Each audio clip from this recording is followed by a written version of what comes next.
नमस्कार दोस्तों। एक तरफ भारतीय जनता पार्टी लोकसभा चुनाव में 400 पार का दावा कर रही है, वहीं दूसरी तरफ राहुल गांधी ने भविष्यवाणी कर दी है। भविष्यवाणी ये करी है कि 400 पार तो बहुत दूर की बात है, अब तो भाजपा 150 भी नहीं जीत पाएगी सीटें। दोस्तों, राहुल गांधी और समाजवादी पार्टी के मुखिया अखिलेश यादव 7 साल बाद एक साथ एक मंच पर दिखाई दिए। दोनों ने गाजियाबाद में एक प्रेस कॉन्फ्रेंस की और भाजपा पर खूब हमला बोला। लेकिन इस बार जो है तमाम भविष्यवाणियां की गई हैं, ऐसी भविष्यवाणियां की गई है कि भारतीय जनता पार्टी के डर अब और ज्यादा बढ़ गया है। इस दौरान राहुल गांधी ने बड़ा दावा करते हुए कह दिया है कि पहले तो मुझे लगता था कि भाजपा को लोकसभा चुनाव में करीब 180 सीटें मिल जाएंगी, लेकिन अब लगता है कि ये लोग 150 पर ही सिमट जाएंगे। सुनिए। बीजेपी को मुझे लग रहा था 15-20 दिन पहले 180 तक जाएंगे, अब मुझे लग रहा है 150 तक जाएंगे। आपको बता दें, इससे कुछ समय पहले राहुल गांधी ने यह दावा किया था कि भाजपा सिर्फ 180 पर ही सिमट जाएगी।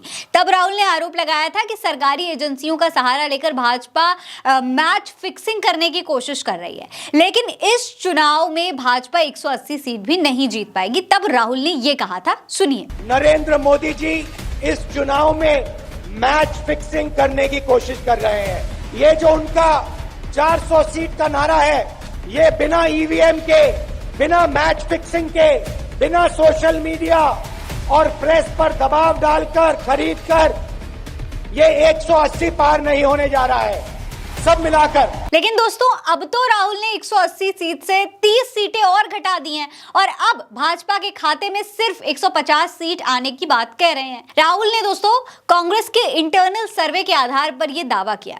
उनका कहना है कि विपक्ष के इंडिया गठबंधन के पक्ष में खामोश लहर चल रही है। यानी राहुल सीधे तौर पर यह कह रहे हैं कि भारतीय जनता पार्टी 400 पर 400 पार का जो शोर मचा रही है वो सिर्फ माहौल बनाने की कोशिश है, जबकि जमीनी हकीकत इससे बिल्कुल उलट है।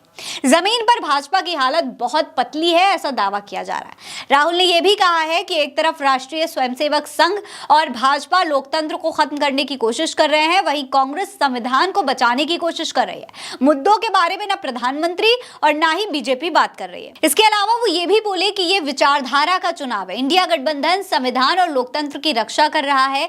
बेरोजगारी, महंगाई, भागीदारी, ये हमारे मुद्दे हैं। पीएम मोदी समुद्र के नीचे चले जाते हैं या आसमान में चले जाते हैं, उन्हें मुद्दों की परवाह ही नहीं है।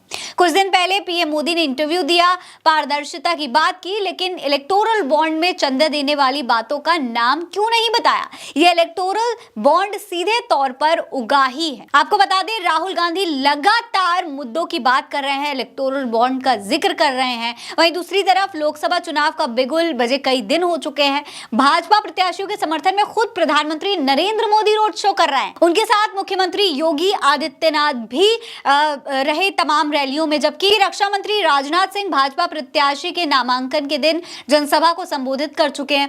वहीं राहुल गांधी की रैलियों की अगर बात करें दोस्तों, तो उनकी रैलियों में किस तरीके की भीड़, किस तरीके का जनसैलाब उमड़ रहा है, ये किसी से छिपा नहीं हुआ है। वहीं प्रियंका गांधी ने भी आज एक रैली की है और उनकी रैली में भी हजारों लोगों की भीड़ देखने को मिली है। ऐसे में दोस्तों, राहुल जिस विश्वास के साथ 150 सीट का दावा कर रहे हैं भाजपा के लिए, उससे कहीं ना कहीं भाजपा की टेंशन तो बढ़ ही गई है। आपको क्या लगता है? अपनी राय हमें कमेंट सेक्शन में लिखकर जरूर बताइएगा। ये खबर आप उल्टा चश्मा यूसी पर देख रहे हैं। नमस्कार।